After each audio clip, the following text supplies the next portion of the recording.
Ngasi amuk puduna laksariba crime story ase Aron ko chahi ahumda ngairiba angang amana mamabu hatpa uhoui hairabasu miyamna thajabikide.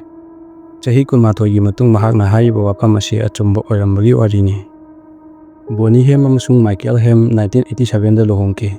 1989 da makhoigi machanupa Aron phangjaki. Masigi matung Michael na Bonnie bu otpa horaki. Mahakna haiba makai ingadavani haiba yadragana phuba chaiba phawba toraki. Matam sida Bonnie na mahaki imungi miyoising amasung mahaka loinaba marup mapangsingda mahaki awaba wari ase liba horaki. Mahakna yum thadoktuna macha Aron ga chenkhinabagi apamba phawba phongdoklamba laiki. Asengba maksu mahakna machaga yum thadoktuna chenkhinaba lanai pisa phawba tungsinjarami. Masigi matung 1993 January date 6 da Bonnie mafam marang khangdana mangkhirami. Mathangi numitta thabak mafamda Bonnie lakjai haiduna Bonnie bu hangnaba horaki. Bonnie gi purse angangba ado Jacksonville International Airport manakta leiba hotel amanda leiramba thengaraki. Purse aduda ID paisana chingba maru koiba polam kaya yauramba thengnaki. Pung kharagi matung amu Bonnie gi car Jacksonville International Airport mayada khamduna leiramba thengnaki. Car do yamna nana sengdoklamle fingerprint mami ama phawba taramdre.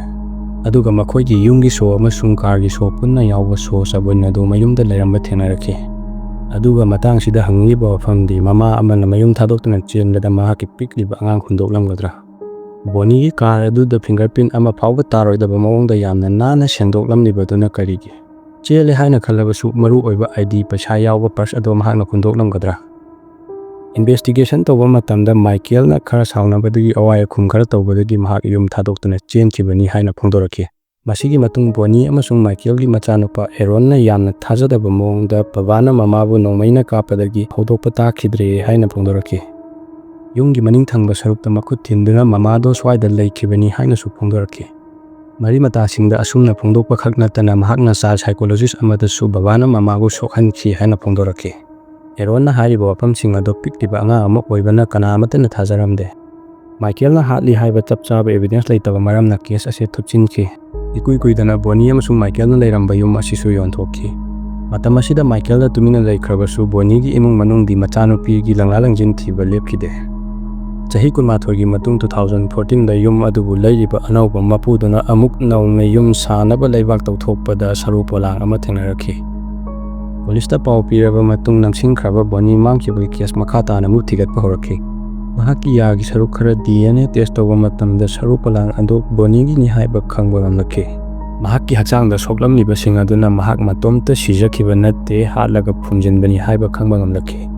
Mahak sikhraba chahi 12 gi matung haibadi 2015 da Michael bu police na phaki. Forensic report amasung Aron na angang oiringai phongdokhiba sing aduna Bonnie bu hatuna phumjinbani haiba mayek sena taki. Saru polang ado angang oiringai Aron na makhut thinkhiba mafam aduda chapchana phangkhibani.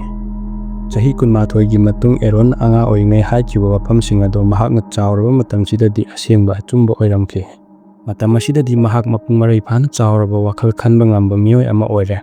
2019 da Aron na mahakki mapa Michael gi mayokta leptuna case thengnaki. Masida mahakna angang oiringai UHOUBA ningsinghauba punamak phongdoki.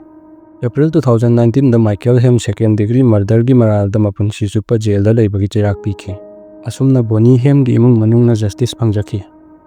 Asumna domestic violence tawbidana wafam thamjaraga video ase matang asita losinjage. Miyambu arwaibada mukhana khurumjari.